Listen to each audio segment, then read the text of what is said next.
Same salary, but different bank balances. No matter how much you earn, it's still the same old rat race. Today I'm going to break down 10 psychological money traps that drains your wallet. So stay with me. By the end of this video, you will be seeing your money in a completely different way. Mental accounting. Let's start with something called mental accounting. It's a fancy term from behavioral economics that simply means your brain puts money into different mental buckets. Why a 1000 rupees bonus feels different. Or if you get a 5000 rupees tax refund, you might splurge it on a dinner thinking that it's extra money.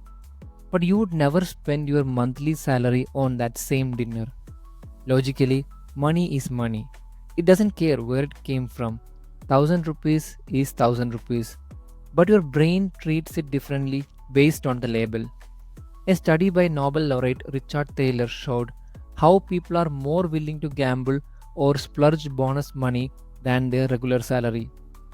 It's why casino chips are easier to bet than cash. They don't feel like real money. The fix for this problem is no matter where the money comes from, salary, bonus, or gift, treat it as part of your overall wealth. Always ask, what's the best use of this money in my life plan? Lifestyle creep. Why you are never rich enough. Imagine your first job. Maybe you lived with roommates, took the bus, cooked at home. Now fast forward 5 years. You are earning double or triple, but now you have Netflix subscriptions, fancy phones, dine outs, maybe even a bike or car EMI. That's lifestyle creep. As your income grows, your spending sneaks up quietly. You feel like you are upgrading your life, and you are, or your savings, they stay the same. My friend Adam doubled his income in 3 years, but when I asked how much he saves, still the same as before. Because new salary and increments went straight into new comforts. So, what's the fix for this? Every time you get a raise, first increase your savings rate, automate it, then spend the rest guilt free. That way, your lifestyle grows after your wealth does. The sunk cost fallacy. Why we can't let go. Ever stayed in a bad movie just because you paid 300 rupees for the ticket? Or held on to a stock losing money because you already invested so much? That's the sunk cost fallacy. Your brain says, I have already spent time or money on this, so I must stick with it, even if it hurts you more. Behavioral finances studies show investors hold losing stocks 50% more than the winning ones just to avoid admitting loss. How to fix it? Always make future decisions based on the future value, not past cost. Ask yourself, if I didn't own this today, would I still choose to buy it? If not, maybe it's time to cut losses. Emergency fund psychology. Why it must be separate?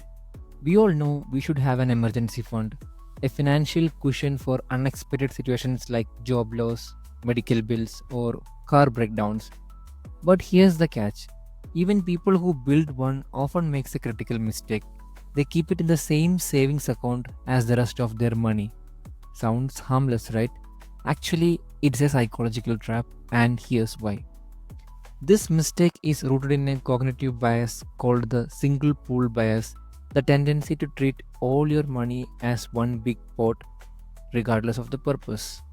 So, when you log into your bank app, you will be seeing 2 lakhs in your savings. Your brain doesn't automatically separate 50,000 for emergencies, 80,000 for vacations, or 70,000 for lifestyle or monthly buffer. It will just see 2 lakhs, a giant amount, as your available balance. And that triggers something dangerous, and your emergency fund starts leaking. So, how to fix it? Keep your emergency fund in a completely separate bank account, ideally with a different bank altogether. Here's what happens when you do this. You don't see it in your everyday balance. So there is less temptation to touch it. You have to think twice or log into a different app before spending. Psychologically, it becomes off limits money reserved only for emergencies. It's the same reason we hide snacks when we are dieting. Proximity influences behavior. Treat the emergency fund like a fire alarm. You don't open your fire alarm box unless there's a real emergency. Treat your emergency fund the same way. It's not there to feel rich, it is there to feel safe. Pay yourself first, the simplest wealth secret. Do you want to build wealth without budgeting apps, willpower, or money stress? Most people are getting paid, then they spend on bills, groceries, dinners, and subscriptions, and save whatever is left, which is often nothing. That's why saving always get pushed to next month. What is the fix? The oldest trick that still works today is pay yourself first. Instead of spending and saving what's left, save first. This trick works because it turns saving into a non negotiable habit, not a leftover option. You don't need daily motivation, it runs on autopilot. Set aside 20 to 30% of your income the moment it arrives, then live on the rest. Why it's powerful? Because it flips your default. Now spending adjusts to your savings, not the other way around. It's the easiest way to get wealthy because it doesn't rely on your daily willpower. Tracking small expenses, where the real damage happens. Most of us obsess over big buys like cars, laptops, house. What if I told you it's your 200 rupees coffee or 399 rupees subscriptions quietly sinking your savings? A Harvard study found that people underestimate their daily spending by 28%, mostly because of the small, forgettable purchases. It's called money leakage and it adds up faster than you think. How to fix it? Track every single expense, even the 10 rupees biscuit or the 80 rupees UPI tip, just for 1 week. You will be shocked how often we spend mindlessly. Try tracking every spend for a week. You will be shocked. Then cut or cap these small leaks. You will gain massive control. Zero based budgeting. Give every rupee one job. Most people do a lazy budget. They will say, I will save whatever is left, but often nothing is left. How to fix it? Zero based budgeting helps you here. It means at the start of the month, you assign every rupee one job, 0 rupees unassigned. For example, if you have 50,000 rupees salary, assign 15,000 for living expenses, 10,000 for savings, and 5,000 for entertainment.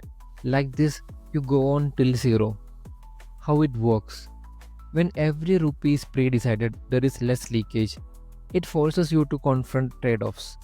Like, is that new mobile phone worth cutting your vacation fund? Studies show people on zero-based budgets save 18% more than those on traditional budgets. Automation. Outsource your discipline. Most of us want to save, invest, and stay on top of bills, but life gets in the way. We forget, we delay, and we say things like, I will save next month, but next month never comes. It's not that we are bad with money, we are just human. And humans are forgetful and lazy by design. How to fix it? Simple. Automate it. Set your SIPs to auto debit right after salary day. Auto pay your bill so late fees never sneak up. Even set up an automatic small amount transfer into a separate holiday fund and watch it grow painlessly. Automation turns good intentions into real results. No discipline required. Opportunity cost.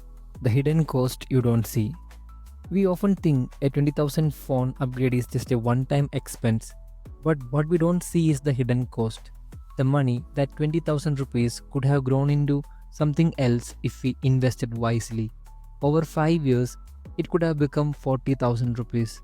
That's called opportunity cost. How to fix it? How do you stop money from slipping away from your hands? Simple.